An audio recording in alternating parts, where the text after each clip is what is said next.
People in Japan have been wrestling with the consequences of using nuclear power ever since last year's accident at Fukushima Daiichi. They've focused on the safety of the country's 50 reactors. They've also debated the future use of atomic energy. Now there are concerns about the byproduct of the nuclear process, highly radioactive waste. NHK has learned top scientists are going to urge the government to rethink its final plan disposal for this waste. We've obtained a draft proposal by the Science Council. Right now, utilities store the waste in stainless steel containers. They're about 1 meter long and almost half a meter wide. Each one weighs half a ton. The government says there are approximately 235,000 of them in all. The nuclear waste inside is a glass-like liquid, so it's solid. Because of its dangerous nature, it needs to be stored away from people and the environment.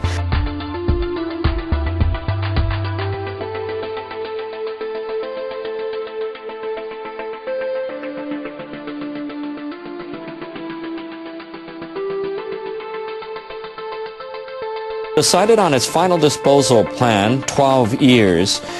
Crews would bury the waste deeper than 300 meters underground for tens of thousands of years. But members of the Science Council are questioning that idea.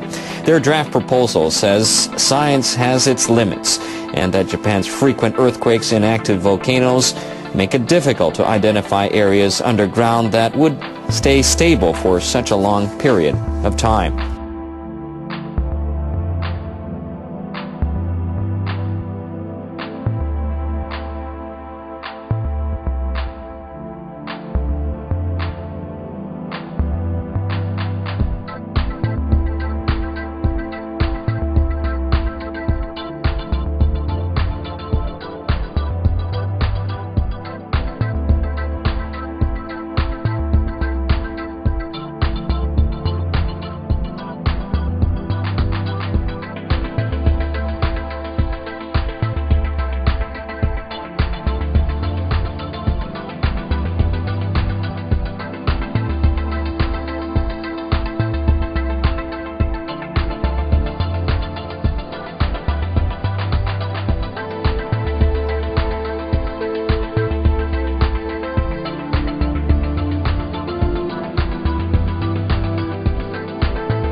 But the problem at this point is not really figuring out what the cause of the explosion is, but where in the world is the melted nuclear material that is in the plant right now.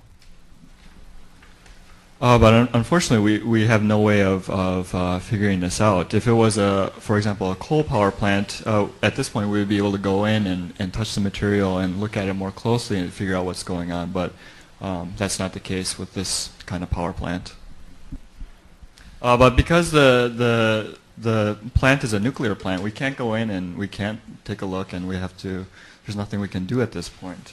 And the gentleman who said that we can't call this an accident is absolutely true. It's not an accident. It was something that was absolutely predictable. But even though it was predictable, there was nothing done in order to measure what the consequences would be or anything of that matter.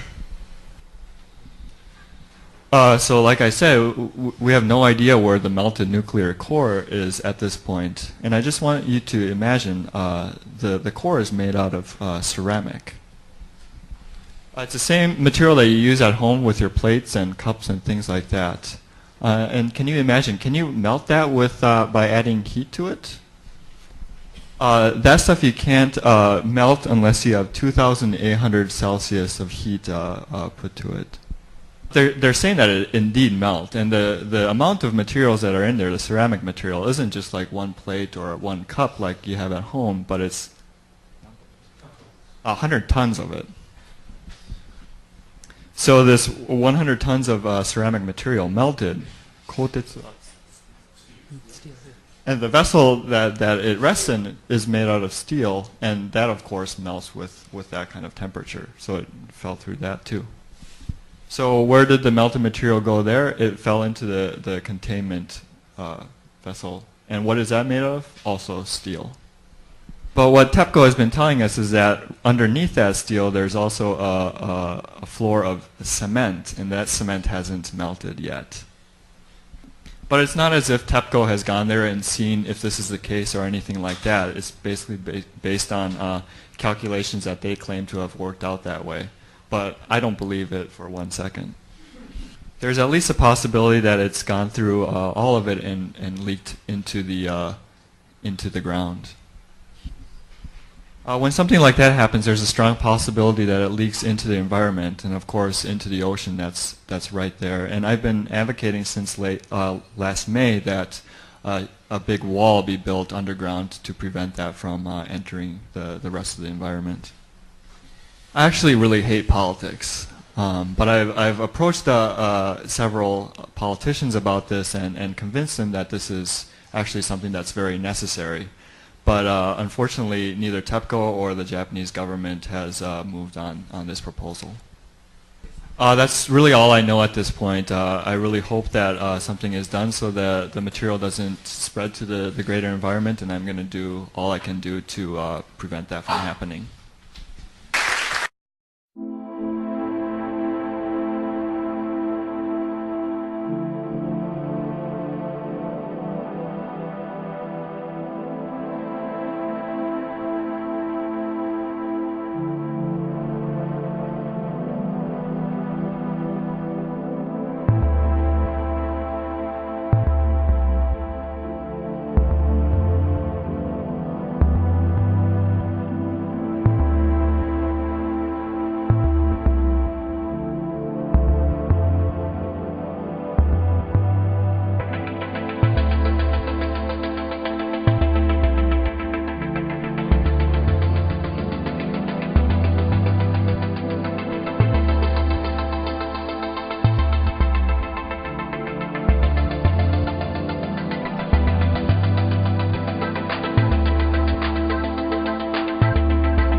Washing ashore along the Alaskan coast. They believe a large part of the waste floated there after the tsunami last year in northeast Japan.